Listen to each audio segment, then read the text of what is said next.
প্রতি আমরা ঘুরে আসলাম বাংলাদেশের একমাত্র প্রবাল দ্বীপ খ্যাত সেন্ট মার্টিন থেকে। আমাদের এবারে যাত্রাপথে পার্টনার ছিল ইম্পেরিয়াল এক্সপ্রেস। আমরা কক্সবাজার থেকে ব্যাকও করেছি ইম্পেরিয়াল এক্সপ্রেস দিয়ে।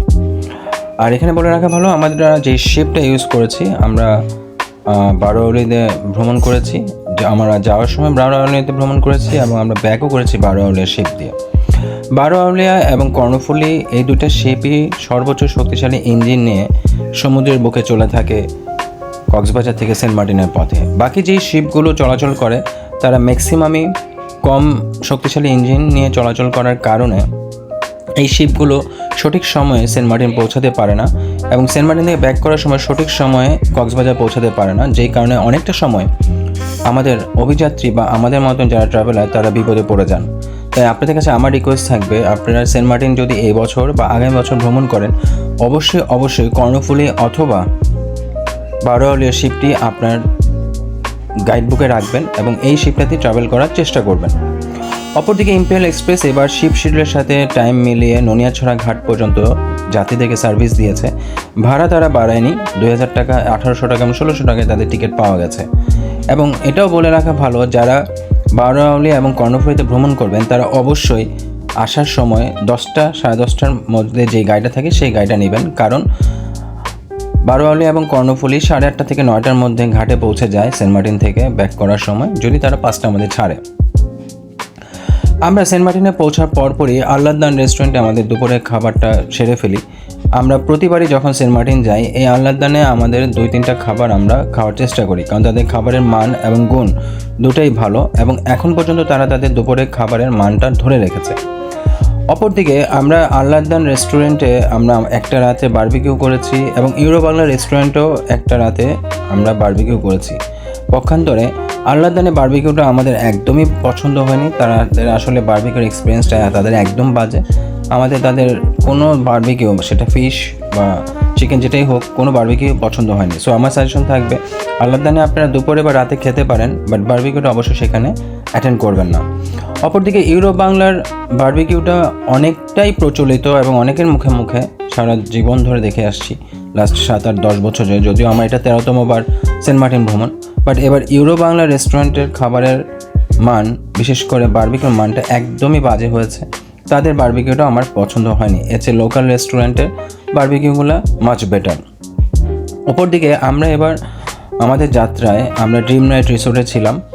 আমরা এখানে একটু জিনিস বলে রাখা ভালো, এবার আমরা আমাদের 3 ফ্রেন্ড মিলে, 3 পরিবার নিয়ে একসাথে সেন্ট মার্টিন ভ্রমণে গিয়েছিলাম। সো আমাদের এবারের টিমটা ছিল অনেক বড় টিম।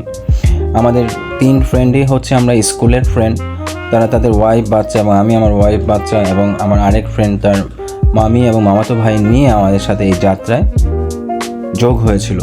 সেই দিক থেকে আমাদের এবারের ট্যুরটা একেবারে পারিবারিক কেন্দ্রিক একটা ট্যুর হয়েছে। এরকম ফিলিংস আসলে ছোটোবেলার এই বন্ধুবান্ধব ছাড়া আসে না। সো আমার সাজেশন থাকবে, যারা ভবিষ্যতে কোনো সেন্ট মার্টিন ভ্রমণ, অবশ্যই আপনাদের পরিবার পরিজন অথবা স্কুল লেভেলের যারা খুব ক্লোজ ফ্রেন্ড হিসাবে ছিলেন বা আছেন তাদেরকে নিয়ে ভ্রমণ করুন, দেখবেন জীবনটা অনেক সুন্দর। তো যেটা বলছিলাম, আমরা ড্রিম নাইট রিসোর্টে ছিলাম। ড্রিম নাইট রিসোর্টটা একেবারেই পশ্চিম বিচে। আপনার ড্রিম নাইট রিসোর্টটা সমুদ্রের ঠিক কাছেই অবস্থিত। রাত্রে যখন জোয়ার আসে তখন ড্রিম নাইট রিসোর্টের একদম গেট পর্যন্ত জল চলে আসে, জোয়ারের ভাটা। তো সেই দিক থেকে সি ভিউটা ড্রিম নাইট রিসোর্ট থেকে খুবই সুন্দর। তবে তাদের সি ভিউ রুম বলতে যে রুমটাকে তারা বোঝায়, সেই রুমটা আসলে সি থেকে কিছুটা দূরে, বাট ওই রুম থেকে সি ডিরেক্টলি দেখা যায়। এরকম রুম তাদের 3টা রুম রয়েছে। অপরদিকে তাদের আরও 10 থেকে 12টা রুম রয়েছে, যেটা আসলে তাদের রিসোর্টের পিছন সাইডে। তো যদিও আমরা পিছন সাইডে ছিলাম, সামনের সাইডে আমাদের একটি রুম ছিল, বাট ওভারঅল ড্রিম নাইট রিসোর্টটা ভালো। তাদের খাবারের মানটা এক্সট্রাঅর্ডিনারি গুড, তাদের সকালের নাস্তাগুলো ফ্যান্টাস্টিক। আমরা তাদের ওইখানে একবার বারবিকিউ করেছিলাম, সেই বারবিকিউটা অস্থির ছিল। সো আমি সাজেস্ট করবো, যারা ড্রিম নাইটে কখনও ভ্রমণ করবেন বা রাত্রি যাপন করবেন, তারা অবশ্যই তাদের বারবিকিউটা ট্রাই করবেন। তাদের বারবিকিউটা মাস্ট ট্রাই একটা বারবিকিউ। ওখানে আরেকটা কথা আমরা বলে রাখি, ইউরো বাংলায় বারবিকিউর মান ভালো ছিল এই ওসিলাতে, কিন্তু এখন ইউরো বাংলায় মাছের বারবিকিউয়ের যে মাছের দিয়ে দাম চাওয়া হয় সেটা কম্পারেটিভলি প্রতিটা রেস্টুরেন্ট থেকে বেশি। সো আপনাদের হাতে সময় থাকলে অবশ্যই ইউরো বাংলা রেস্টুরেন্টকে সুপারসিট করে অন্য কোনো রেস্টুরেন্টে যান। সেটা আমার মনে হয় আপনাদের জন্য প্রাইস উঠতে হবে এবং টেস্ট উঠতেও হবে, কারণ তাদের প্রাইসিং যেমন বেশি, পক্ষান্তরে তাদের খাবারের বা বারবিকিউর মানটাও কিন্তু কমে গেছে। তবে এবারে সেন্ট মার্টিনের ট্রাভেল পাসের একটা ইস্যু ছিল, যেটা গভর্নমেন্ট থেকে ইনজাংশন করা হয়েছে ট্রাভেল পাস লাগবে। সো যদি নেক্সট ইয়ারও ট্রাভেল পাসে একটা ইস্যুস থাকে তো তাহলে আমার অভিযাত্রীদের প্রতি একটাই রিকোয়েস্ট, যারা বেসিক্যালি সেন্ট মার্টিন ভ্রমণ করতে চান নেক্সট ইয়ারে, তারা অবশ্যই এই বছরে অক্টোবর থেকে প্ল্যান করবেন, সো দ্যাট আপনারা প্রথম দিকে আপনাদের টিকিটগুলো কাটতে পারবেন। আগে শিপের টিকিট কাটুন, কারণ কক্সবাজার পর্যন্ত পৌঁছানো এবং কক্সবাজার থেকে ব্যাক করাটা it's not a big deal, but শিপের টিকিট এবং ট্রাভেল পাসের সাথে থাকাটা মেইন ফ্যাক্ট। তো যারাই ট্রাভেল করতে চান তারা অবশ্যই আগে ট্রাভেল পাসের ব্যাপারটা কনফার্ম হয়ে নিন।